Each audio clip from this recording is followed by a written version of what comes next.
Yeah, let's hear it. Cue the applause. We've got Dr. Bob Olivieri here on Tuesday. It's every Tuesday we talk to Dr. Bob about what's going on in his world. And today we're going to talk about something, as I mentioned, how to eat well over the holidays. How you doing, Dr. Bob? I know you eat well all the time. I've seen you. That's not true. That's I've been eating. True? Really? I've been eating really well over the last month, and this weekend I didn't. And I'm telling you, I suffered from it, because when you eat really clean for a period of time, your immune system knows that it can clean up any of the bad stuff in your body, so you're not systemically inflamed all the time, right? So your mind gets a little bit better. You don't wake up in the morning. Your muscles aren't achy and all those things. And I've been really clean for like the last 3 months. I've really committed to doing the Feel Great in 8 program, and I have absolutely no idea what I did this weekend to just make me fall off the wagon. I know what I did. I walked into. I was trying to pick up some wine because I'm having some company over for Thanksgiving. I walked into the liquor store, and I saw a friend of mine that owns the liquor store, and he's like, "Hey, Olive." We went to high school together, so everybody calls you Olive, right? Last name is Olivieri. So they're like, "Hey, Olive, what you doing? Come here. I want you to try this." And so he gave me a little sip of a cream-based liquor, which was absolutely delicious. And he goes, "Hey, and I want you to try this cookie." And I don't know why I did it, because I don't even eat cookies. I don't even like cookies. And I'm telling you right now, I haven't been the same, and I was like, one cookie? It wasn't just one cookie. Oh.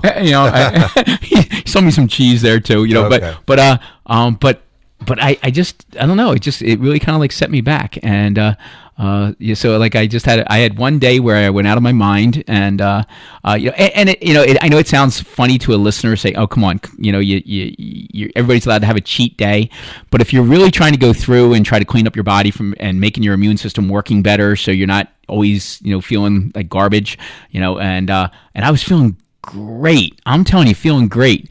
And I just did it. So it's taken me till today to really recover. I know it sounds silly, but... Well, just to preview, I know that we talked before about eating, and it's so easy to eat the processed foods, to eat the fast foods, to eat the things that are no good for you. And it seems to me to be a lot of trouble to get the fresh stuff and to prepare it and all that sort of thing. So I know you're gonna help me out here. But it's really, really not. I'll tell you how I've been eating for the last month. I go to the grocery store and I just walk around the outside. So you walk in there. If I go over in the shop, right, I have there's Brussels sprouts there's carrots and everything. All I did is I just cut them up, put them in a pan, put some a little bit of olive oil and salt on it, and when you roast them, they have a whole different flavor. And this time a year, you have different types of like squashes and that type of stuff, and you put them together, they're just loaded with flavor. And a lot of these things caramelize, so like they taste really good. So when I wanted a snack, I had some hummus, I made some white bean dip or something like that, and you just get a piece of cauliflower and dip into it. It tastes, if you really stop, it tastes better than grabbing like some crackers and just throwing some other stuff on it. It really does. It's the prep. You just do it all at once. And that's always the pain when you're doing this type of stuff.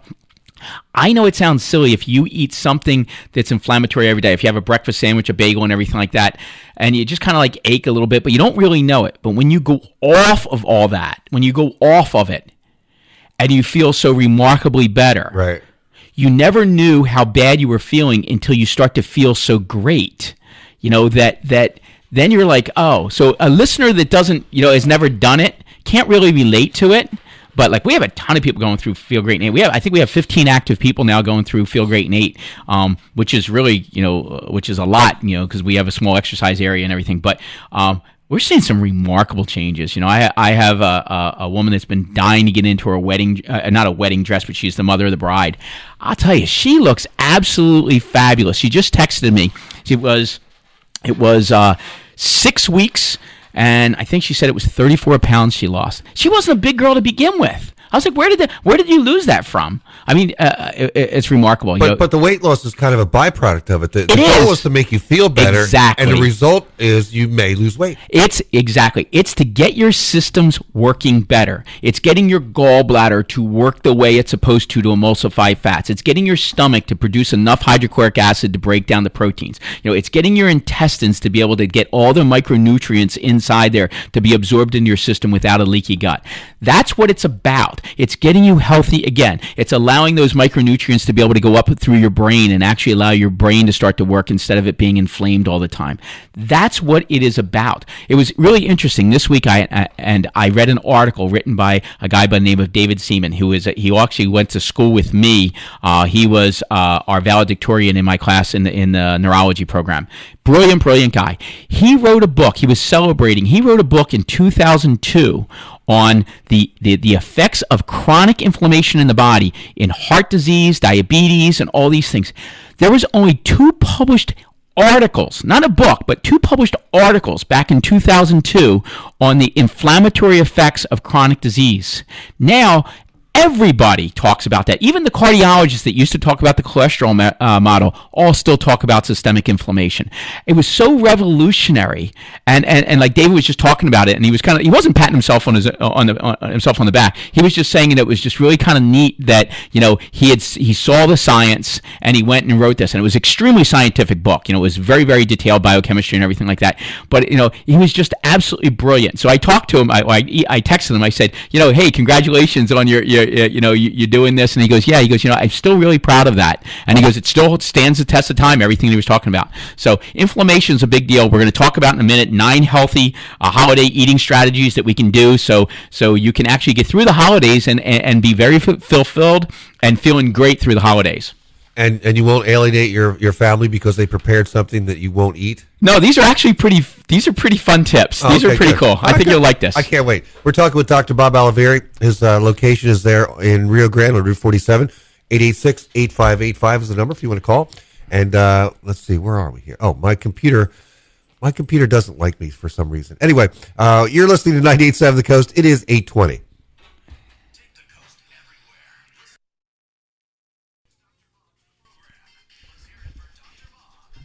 It's Tuesday. That means Dr. Bob Olivieri is here in the studio. Welcome again, Dr. Bob. It's good to be here. It's good to have you talk about this topic because holidays and eating, they go together like a hand and a glove, but it depends on you can do it well or you can do it not so good. Right. So we're talking about the 9 healthy holiday eating strategies. And the first one, just to recap, was to bring your own food. Mm-hmm. Number 2 was to don't go hungry when you go to the mall for shopping. Number 3 strategy was to keep track of what you're eating. You really want to maintain like a food diary and stay committed to your goals during that time period. You also want to weigh yourself daily, and you also want to try to like zip yourself into the favorite pair of your jeans once a week, to give you some motivation. The next strategy primarily is to eat before you go to a party. You want to eat breakfast that day. You want to make sure you eat a good, healthy breakfast so your belly's full, and you want to limit the number of high-calorie foods on your party plate. Really, if you think about it, when you start to see all the variety of different tastes and textures and smells and shapes, it really makes you eat more, and regardless whether you're really, truly hungry or not. So what you want to do is just try to fill your plate initially when you go around, just the first time, of what are some of the healthier foods you want to have. So we had mentioned earlier about having some like super salad if it's there, but if you're having some snacks there, just go around and just pick out some stuff that's not necessarily what looks the best to you, but what's the healthiest. And then fill the plate with that. When you finish that plate, then you're going to be less likely to go and start to graze on some of the things that are not as good for you. What do you do when Aunt Clara says, oh, come on, you really got to try this, whatever it is, and it looks really good, but it's not good for you? Right. What you do is you graciously smile and say, yes, I'm going to get to it. That looks delicious. And just move on. Okay. If she's standing there with a spoonful of stuff ready to put it on your plate, that makes it a little bit more difficult. Right. And, of course, you can always take a taste of it, but just do that after you've really eaten. You've tried the food that is actually really, really good for you, and distinguish what that is. It's pretty easy. And then after you're done with all that, just pop a sugar-free mint in your mouth, because what that does is it does kind of like a cleansing to your palate, and it will curb any additional need to actually go after stuff. The next strategy is keep healthy snacks at the office. Listen up to my office, okay? Pay attention to this. Oh, all right? There you go. This is really, really important. And some of the tricks are try to keep like a communal office goodies out of view. When they're out of view, you're not likely to actually just go over and just grab a piece. I'm guilty of this all the time, and so there was one of the studies that said the people that ate 26% more Hershey's Kisses when the candies were in clear dishes versus ones that you had to actually take off of a lid to actually get. And they said the average person only ate 4 a day in that, as opposed to eating 9 of them when they were within arm's reach. So again, trying to keep food right out of arm's reach, because you do mindless eating, and we all do that, no matter who you are. By the way, I guess people bring stuff to your office, right?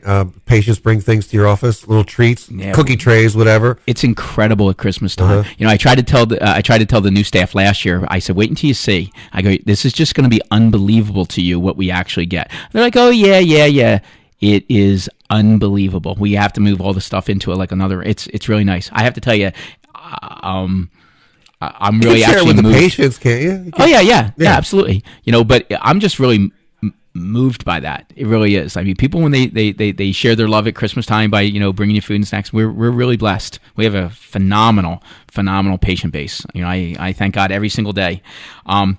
Also, before you allow yourself to splurge, do something healthy. Like we were saying, eat a piece of fruit, walk around the office, do something, whatever it is, just do something a little bit healthy. Sometimes it can distract you even. Next one is plan on taking whatever tempts you home. Like, delay the indulgence. So if you see something there that, like somebody brought in a cupcake or something like that. Lots of times if you bring it, you say you're going to bring it home, sometimes you don't. And otherwise, when it gets home, sometimes somebody else in your family devours it before you get a chance to do it. The next big strategy is you want to manage your portion size, okay? And some tricks to do that is use smaller plates and serving utensils. And that's an old trick that's been around for a long period of time. But if you have a bigger plate, you're going to put more food on it. Just like when we were talking about with the popcorn, you want to go ahead, or whatever you're going to actually eat, put it in a smaller bowl and portion size it. Because once you're done, usually you'll move on to the next thing that you were trying to do, and it limits the portion of just mindless eating. There's been a whole bunch of different studies on that since I'm trying to get through all the strategies here, I won't get into. But you also want to pour drinks into a tall, skinny glass, not the fat, wide kind. A lot of studies at Cornell have shown that you'll drink 30% less by just that size of the glass. You'll just start to sip it down a little bit more, less fast. The next big strategy is to control your environment. You want to plan to use sheer willpower during family dinners. So you have to really try to do that. So one of the ways to do that is eat with a small group when you can. Studies found that when you're dining with 6 or more people, it can cause you to eat 76% more, most likely because the meal can last longer. 76% more? Yeah, when you're sitting there and eating a meal for a long, long period of time with a lot of other people with conversation going on, you have a tendency to finish a lot more. Where most of us, when we're doing mindful eating, when you're full, and you really know. And it takes a little while for the food to get all the way down to your stomach. I'm not saying to rush through food. That's not what we're talking about. But when you're in a larger group, when you're talking, you're just stimulated a little bit more. Again, you're firing up a big portion of your sympathetic nervous system, your heart race, and all those things are going on. Sit next to a healthy eater. That's really important. If you know that somebody else in your family really pays attention to what they eat, sit next to them. Because you don't feel that the urge to actually have that second piece of pie when you're sitting next to. I mean, this is a dude thing, I guess, but I was at a really great wedding a couple weeks ago, and I'm sitting next to 2 healthy eaters. Those guys went up 3 times for plates, right? Oh, and I'm going. I was starting to feel guilty that I didn't want to get up and do that, So I mean, you have to, sit next to somebody that eats a little bit healthier. Also, wait for all the food on the table before making your selection. So you want to make sure that all the food's there, because you might find out that you ate something that something healthier came out and it wasn't part of your food selection. And you want to keep visual evidence around of what you consumed. So we forget what we ate all day long. So at some point in time, like if you have a dish there and you still have something, you hold on to it for a little bit, even though you're done eating. Don't put it down and just put an empty plate in front of your face, because then you're going to go, oh, okay, I can start round 2. Interesting. And how many people say round 2, right? Yeah, Guys right. say that. I do. We're talking with Dr. Bob Olivieri. You got some more stuff for us? I do. I have a couple more. All right. Well, we'll be back with Dr. Bob. We got a couple things to take care of, and we'll be back with more. Dr. Bob Olivieri on 98.7 The Coast, WCZT.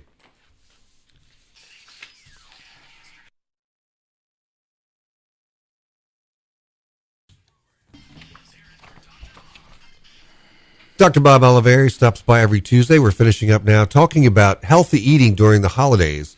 And I know I just like to eat during the holidays. I guess I eat more than I should, but that's not a good thing. Don't get carried away. We all do. We all do. It's just we want to make good, healthy food selections. That's what the holidays are for. Yep. You're supposed to indulge and binge a little bit. And the other thing is the families have traditions. Not necessarily, healthy traditions, but there's things that you eat just because you've ate them every year. Yep. I will tell you without a doubt, Thanksgiving is by far my happiest and best holiday that I have. I love Thanksgiving. I love everything about it. They go about family, food, football, fat. But I just absolutely love it. We're just trying to give you a couple little strategies that you can do during these holidays to be able to help. So, we talked about 9 healthy holiday eating strategies. We're on number 8 right now. Number 1 was during the holiday season, keep up with your exercise. Lots of times you kind of forget about that. You're trying to squeeze in so many different other things, with the shopping and, the kids and the time off and everything. Just try to squeeze in at least 2 workouts a week. You don't have to do it any more than a half hour, but just get your heart rate up for that amount of time. And some of the tricks that you can try is you want to break it up. If you don't have time to daily walk, do your 4-mile walk or whatever you actually really do, just try to break it up in segments, 10 minutes, 15 minutes at a time. Just try to get something in, get your heart rate up if you can. Tell yourself that all the running around that you're doing, cleaning, for house guests and everything like that, can also help you keep your weight in check. So kind of motivate yourself as if you're doing something, kind of step it up just a little bit more. If you have to run up and down the steps, if you're doing some housework or something, run up and down your steps. That's getting a little bit of exercise in there, but you don't want to feel guilty for not making it to the gym, but you want to just kind of include it into your normal activity. Strategy number 9 is you want to choose your indulgences. We may tend to starve off feelings of you're depriving yourself by allowing you to have a cheat day. You can have that cheat day during the holiday season, but just really kind of get back into the groove during the holiday. Don't make yourself feel guilty. You want to plan in advance to eat a little bit more and be a little bit more flexible at this time of year when you're faced with your daily temptations. So just don't guilt yourself out of it, but you also want to choose your indulgences wisely, so plan ahead for that. Like we say, if you're going to somebody's house, bring that one casserole or something that you really want to bring. So the thing about Thanksgiving is you have Thanksgiving Day where everybody eats the turkey and everything, and then there's leftovers. So do you have to worry about the leftovers as well as the actual meal on Thanksgiving? I got to admit, Thanksgiving is an easy time to eat properly. I mean, turkey is is great for you. If you can switch out a little bit of regular mashed potatoes to sweet potatoes, I mean, great food source for you. So it's really not that hard. If you grill up some vegetables or you have some vegetables in there, most people really like those. So if you really look at a good healthy plate, it's stuff like the stuffing that you really kind of have to be careful of. A couple things like that, but I think it's really easy to eat well at Thanksgiving. How about the desserts? Because you talked about, going up for a couple extra desserts. Yeah, it's hard. You have to again. You can choose your have a couple pieces of fruit. You can throw some if they bake an apple, put some cinnamon on that. It's already has some natural sweetness to it. So if you're having some people over there that are kind of watching you, or you bring that dessert. If you're preparing something, have just something sweet. I mean, it's okay. It's really the sugar, and it's really some of the the gluten free the gluten stuff that kind of messes you up a little bit during the holidays. So, but I think Thanksgiving's easy to get through. Christmas time's a little bit more difficult because of all the side things, all the cookies and things like that. And all the parties and the peppermint sticks, and I know what you're saying. Yeah, all that, and the drinks, really, yep. All that type of stuff. But I think, I think if you just plan ahead, you be a little bit more mindful of what you're eating and fill your plate with some of the healthier choices first. You're not going to binge on the things that you usually will crave. It doesn't mean you can't taste it and you can't have a little bit of it, but you just want to have your belly full before you start to eat a whole bowl full of something that you shouldn't be eating. Are you hosting this Thanksgiving, or are you being a guest somewhere? I am, and I'm actually kind of I love to cook, but I decided a Thanksgiving dinner is a little bit too much for me to actually handle all by myself. Okay. So what I did is I actually contacted Lucky Bones, and Lucky Bones has a catering service for all that stuff. So I have my sister is a sister of St. Joseph, so she's bringing some friends over, and my daughter's coming over, and we're gonna have a really, really nice Thanksgiving. Again, Lucky Bones is cooking it, so I think it'll be a lot easier on myself. So absolutely, it's the first time I've ever done that. So we'll see how it turns out. Dr. Bob Olivieri, 609-886-8585 is the number. Anything coming up that we need to talk about? December, the first Thursday in December. I'm not sure what that is. I think it's the 7th. Yeah, I think it is the 7th. Yep, the 7th. We're going to be having a Feel Great Nate at our office, so you can learn about our program and learn about the new additions that we're going to be doing for the beginning of the year. We have a lot of people going through it at this time of year, and I have to tell you, this is a great time of year to join. You want to do it before the New Year, primarily because you have insurance benefits still left. Yep. So you use them this year, and then you get brand new ones in January. So, most insurances cover 30 visits to chiropractic during a year. So it's a very smart way. If you want to be smart, this is the time to join Feel Great Nate. All right. Dr. Bob Olivieri, thanks again for joining us. We'll see you next Tuesday, right? Thank you very much. I appreciate it. All right. It is 9:15. You're listening to 98.7 The Coast. Music now from Sam Smith.